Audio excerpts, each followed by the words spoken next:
تو وہ قربانی یہ بھی ایک بہت بڑی قربانی ہے کہ وہ اسے معاف کرے، اور جس سے معافی مانگے وہ معاف بھی کرے اور معافی مانگنے میں بھی پہل کرے، یہ بھی ایک قربانی کا حصہ ہے۔ سبحان اللہ، اور سبحان جب اللہ۔ جانور کو انسان ذبح کرتا ہے، وہ مسلمان جو کلمہ پڑھنے والا، تو وہ خریدنے سے لے کر ذبح کرنے تک، اور ذبح کے بعد جب وہ اس کا حصہ بناتا ہے، گوشت تقسیم کرتا ہے، تو اس کا سارا عمل جو ہے وہ صرف اور صرف اللہ کی رضا کے لیے ہوتا ہے کہ میرا مالک، میرا خدا، میرا پالن ہار، میرا رب جو ہے وہ مجھ سے خوش ہو جائے، راضی ہو جائے، سبحان اللہ۔ مجھے اس پر اجر بھی ملے، اور کل قیامت کے دن جس طرح فرمان رسول صلی اللہ تعالی وسلم کہ جانور کل قیامت کے دن اپنے سینگوں اور کھروں کے ساتھ اپنے قربانی کرنے والے کے لیے شفاعت فرمانے کے لیے آئے گا، بخشش کروائے گا، تو یہ کتنی بڑی سعادت کی بات ہے کہ اللہ رب العالمین نے ہمیں اپنے محبوب کی امت میں پیدا فرما کر ہمارے لیے خیر والے اور اچھائی والے کام عطا فرمائے ہیں۔ تو اس میں جب انسان جانور کو ذبح کرتا ہے تو اس کے لیے سب سے پہلی بات یہ ہے کہ عید کی نماز ادا کرنے کے بعد صحیح قربانی ادا کی جائے، اور اگر عید سے پہلے، عید کی نماز سے پہلے اگر کسی نے قربانی کا جانور ذبح کر لیا تو وہ قربانی نہیں ہوتی، اور اگر کوئی جانور قربانی سے پہلے مر گیا، عید کی نماز ادا کرنے سے پہلے وہ فوت ہو گیا، تو اب اس کو وہ قربانی تصور نہیں کیا جائے گا، کیونکہ وہ جانور مر گیا، یا وہ اس نے مرتے وقت اس کو چھری پھیر دی گئی تو کہا جائے گا کہ یہ قربانی ہو گئی، تو ایسا نہیں ہے، وہ قربانی نہیں ہوئی ہے۔ اب اس کو وہ قربانی کے لیے الگ سے جانور خریدنا پڑے گا، اور وہ اس کو قربانی ادا کرنی پڑے گی۔ اب عید کی نماز کے بعد جو مسئلہ لکھا گیا، فقہاء نے لکھا ہے کہ نماز عید کی نماز جب ادا کر لی جائے تو اس وقت جو جانور ذبح کیا جاتا ہے وہ قربانی میں شمار کیا جاتا ہے، وہ قربانی کے ثواب میں شامل ہوتا ہے۔ تو اس کے ساتھ جب جانور کو ذبح کر لیا جائے تو اب اس کے 3 حصے کیے جائیں۔ صحیح ہے۔ اب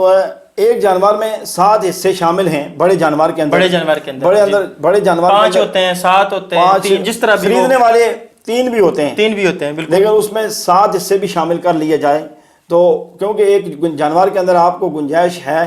کہ خریدنے والے اگرچہ کہ 3 ہیں، جی جی، تو اب 4 کی ان کے پاس گنجائش ہے، تو وہ 4 بھی وہ حضور صلی اللہ علیہ وسلم کے نام کی طرف سے بھی شامل کر سکتے ہیں، حسنین کریمین کی طرف سے بھی کر سکتے ہیں، خاتون جنت کی طرف سے بھی کر سکتے ہیں، اپنے رشتہ داروں میں جو کوئی فوت ہو گئے ہیں، والد ہیں، والدہ ہیں، آبا و اجداد میں کوئی بھی، ان کی طرف سے بھی وہ 7 حصے شامل کرتے ہیں۔ اب گوشت جو ہے وہ ان 3 پہ یا 5 پہ جو خریدار ہیں وہ مشترکہ طور پر وہ گوشت سارا ان کے اوپر تقسیم ہو جائے گا، لیکن ہر حصہ دار جو ہے اس نے اس اپنے حصے کے گوشت کے 3 حصے بنانے ہیں۔ مثلا ایک حصہ دار کے پاس 15 کلو گوشت آتا ہے، تو اب اس کو چاہیے کہ وہ 3 حصے کرے، 5 کلو کے۔ اب یہاں پہ یہ بھی بات ضروری سمجھتا ہوں کہ بعض لوگ اندازے کے ساتھ گوشت جو ہے وہ 3 حصوں میں تقسیم کرتے ہیں، یا جانور کے اندر 7 حصے شامل ہیں، 7 خریدار شامل ہیں یا 5 خریدار شامل ہیں، تو اب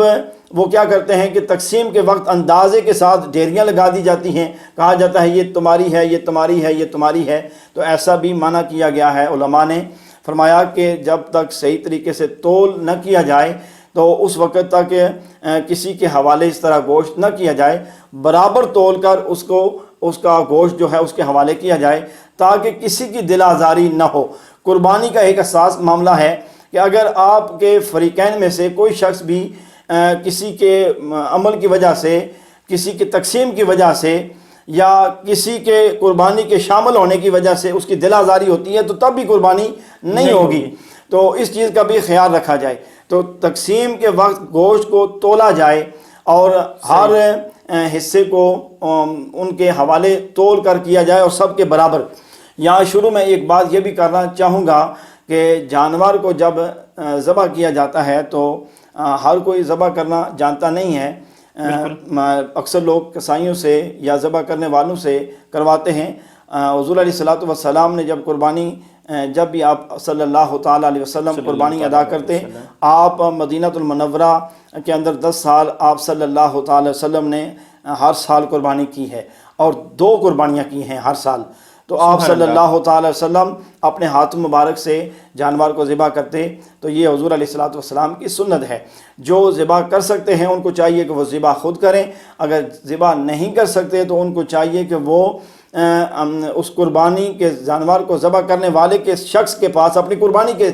پاس کھڑے ہوں، کیونکہ حضور علیہ الصلوۃ والسلام نے حضرت فاطمہ الزہرا سلام اللہ علیہا کو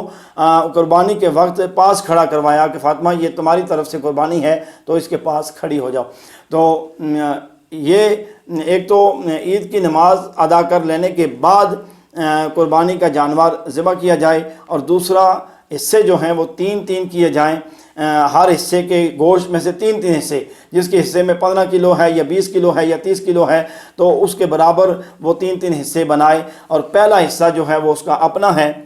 اور دوسرا حصہ جو ہے وہ یہاں ایک بڑا اہم نقطہ ہے کہ جو اپنے حصے میں گوشت آیا وہ بوٹیاں ساری نکال کے ایک طرف کر لیں اور ہڈیاں جو ہے وہ تقسیم والے میں کر لیں، تو اس پہ ذرا تھوڑا سا روشنی ڈالیے گا۔ یہ بھی بہت اچھی بات ہے، ماشاءاللہ آپ نے اس طرف توجہ دلائی ہے، یہ بھی لوگ کرتے ہیں۔ دیکھیں، جب میں نے شروع میں بات کی ہے کہ قربانی اللہ کے لیے ہے اور اس کی تقسیم بھی اللہ کے لیے ہونی چاہیے، بالکل، اور جب اللہ کے لیے تقسیم ہونی چاہیے، الگ فقہاء نے، علماء نے لکھا ہے کہ سارا گوشت وہ خود بھی رکھ سکتا ہے، لیکن جب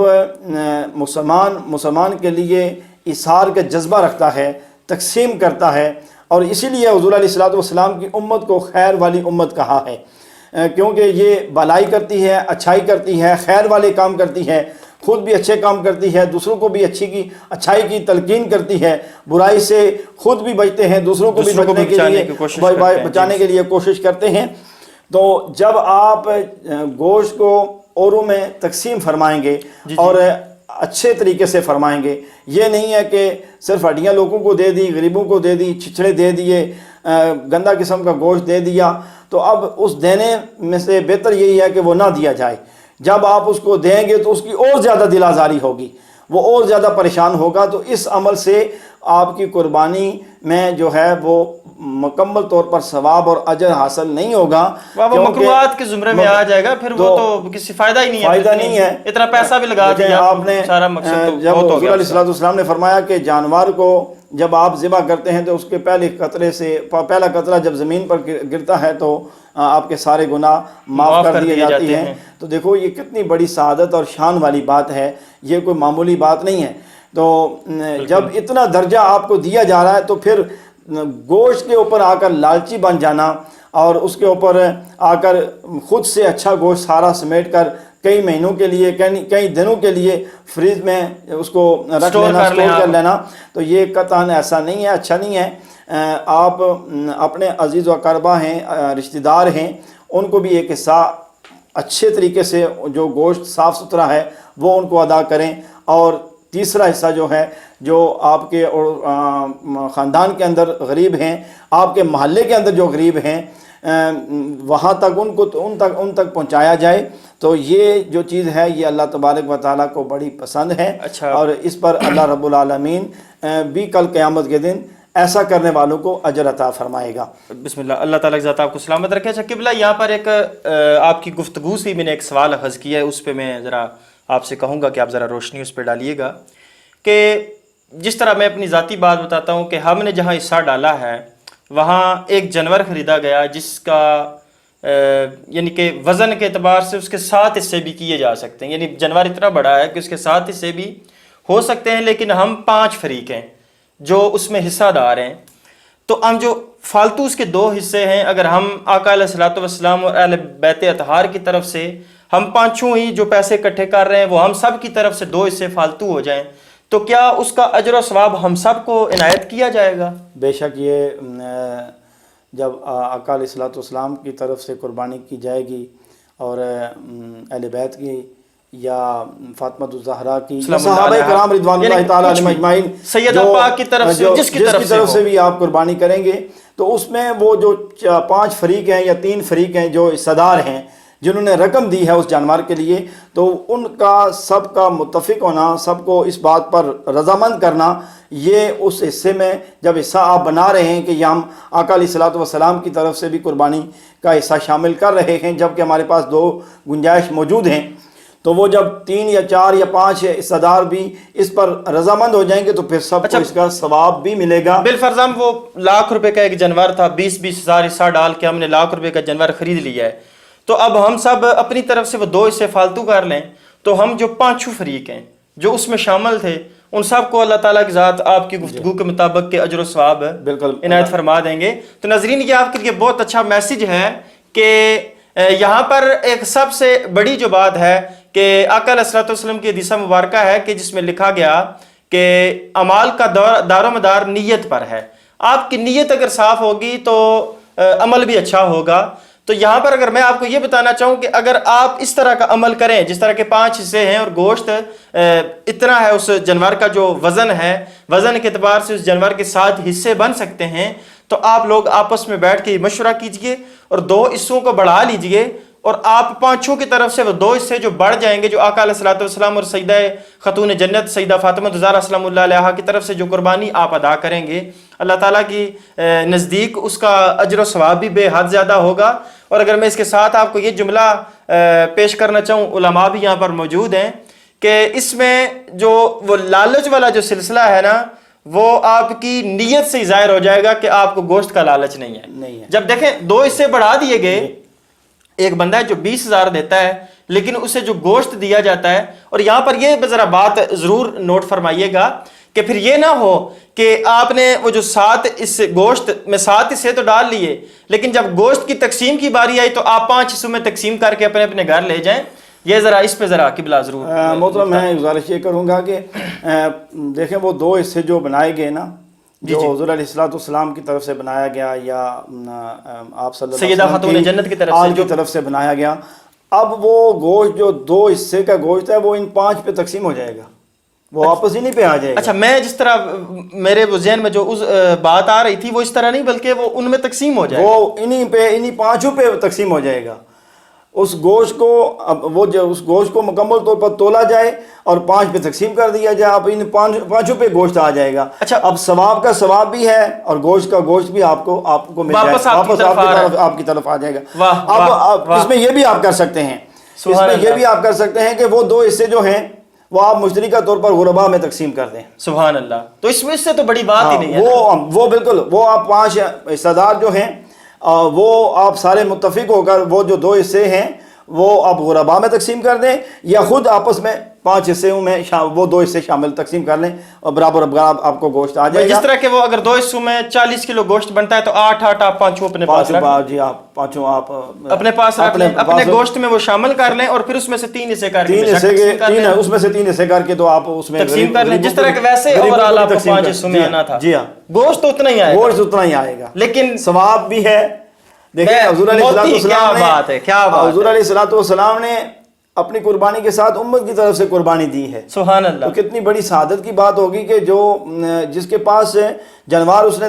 5 آدمیوں نے خریدا ہے، اب 2 حصے اس کے پاس باقی ہیں، تو وہ اس ثواب سے محروم کیوں رہتا ہے؟ واہ واہ واہ، میں بڑا حیران ہوں۔ میں یہ تو جو ہماری اس نظامی موٹیویشنل چینل کی سکرین سے جو میسج آ رہا ہے، اتنی خوب بات ہے کہ میں خود بڑا حیران ہوں۔ اور میں آپ ناظرین سے یہ ضرور کہوں گا کہ سب سے پہلے تو میں نے تو یہ نیت کر لی ہے، آپ بھی ذرا نیت کر لیجئے، نیت فرما لیجئے، اللہ تعالیٰ کی ذات آپ کو بھی اجر عظیم عطا فرمائیں گے، اور کوشش کیجئے کہ اس پر عمل بھی کیجئے۔ اس میں ایک بات میں مختصر کرنا چاہوں گا کہ قربانی صاحب استطاعت اور صاحب مال پر جو ہے وہ واجب ہے، بالکل۔ وہ اپنی قربانی کرے گا تو پھر وہ کسی اور کی طرف سے کرے گا۔ اب بالکل یہ بھی نہ ہو کہ آپ آقا علیہ الصلوۃ والسلام کی طرف سے یا سیدہ خاتون جنت کی طرف سے تو قربانی کر رہے ہیں لیکن اپنا واجب چھوڑ دیں، تو ان کی طرف سے کریں گے تو وہ نفل قربانی ہوگی، وہ ہو جائے گی، وہ ہو جائے گی، ثواب ملے گا، لیکن آپ کی اپنی نہیں، آپ کی قربانی نہیں ہوگی، آپ واجب سے رہ جائیں گے۔ تو پھر کیا ہوگا کہ حضور علیہ الصلوۃ والسلام کا وہ بھی فرمان ذہن میں ہونا چاہیے کہ حضور علیہ الصلوۃ والسلام نے فرمایا کہ جس پر قربانی واجب ہے تو وہ اگر قربانی نہیں کرتا تو ہماری عیدگاہ پہ عید پڑھنے کے لیے نہ آئے۔ تو اس فرمان کو بھی سامنے رکھے. تو بعض لوگ یہ ہے کہ وہ کہتے ہیں کہ اس سال ہم نے اپنی طرف سے دے دی, اپنی دادا جی کی طرف سے جی, وہ نانا جی کی طرف سے ہوگی, ایسا وہ نہیں تو ہے, پھر اس طرح نہیں ہوتا. اس طرح نہیں ہے. بالکل. تو دینی بھی گھر میں سے ایک ہی ہے, گوشت کی تقسیم اور اچھے طریقے سے اچھی نیت کے ساتھ کریں, اور اس کے ساتھ اچھے ارادے کے ساتھ اور اچھے جذبے کے ساتھ ہر سال قربانی کریں. اللہ رب العالمین اس پر دنیا کے اندر بھی اس کا صلہ عطا کرتا ہے. جی جی, بے شک, آخرت میں اندر ہے ہی ہے, لیکن اللہ رب العالمین جو دنیا کے اندر مال ہے اس میں برکت عطا کر دیتا ہے. بالکل بالکل. دیکھیں اللہ تعالیٰ کی ذات نے یہ بڑا ایک ہمیں سعادت بخشی کہ ایک بہت اچھا پیغام ہماری سکرین سے جا رہا ہے. تو میں ایک دفعہ پھر آپ کا دل کے تاگے رائیوں سے ممنون و مشکور ہوں کہ آپ نے بڑے قیمتی وقت میں سے مجھے وقت عنایت فرمایا. تو جی ناظرین, اسی کے ساتھ ہماری جو یہ ٹرانسمیشن پیغام حق ہے اس کا وقت ختم ہو چکا ہے. تو انشاءاللہ اگلے ہفتے کے نئے موضوع سخن کے ساتھ آپ سے پھر ملاقات ہوگی. لیکن یہاں پر میں ایک بات عرض کرتا چلوں کہ علماء بھی موجود ہیں, ان کی موجودگی میں یہ بات کرنا میں غنیمت سمجھتا ہوں کہ دیکھیے جو اسلامی سال ہے اس کا آخری مہینہ ذی الحج, اور اس کے بعد جو اگلا مہینہ جو پہلا آنا ہے وہ ہے محرم, اور دونوں کی جو 10 تاریخ ہے اس پر ایک عظیم قربانی ہمارے سامنے جو ہے نا یہ ایک عظیم تاریخ نظر آتی ہے. ادھر بھی ایک نبی زادے تھے جن کے اوپر چھری چلنی تھی لیکن دمبا آ گیا, یہ اللہ پاک کی حکمت تھی. اور دوسری طرف دیکھا گیا کہ چھریاں چلا دی گئیں, ادھر تو چلنی تھی ادھر چلا دی گئیں. اس پر انشاءاللہ اگلے ایپیسوڈ میں, اگلی ٹرانسمیشن میں مکمل گفتگو کی جائے گی کہ اس قربانی اور اس قربانی میں فرق کیا تھا. اگر فرق نہیں ہے تو ان دونوں کا اصل مقصد کیا تھا. اس پر گفتگو کرنے کے لیے آپ کے سامنے پھر حاضر ہوں گے. اس وقت تک کے لیے اپنے میزبان عمر فاروق نظامی کو اجازت دیجیے. اللہ حافظ.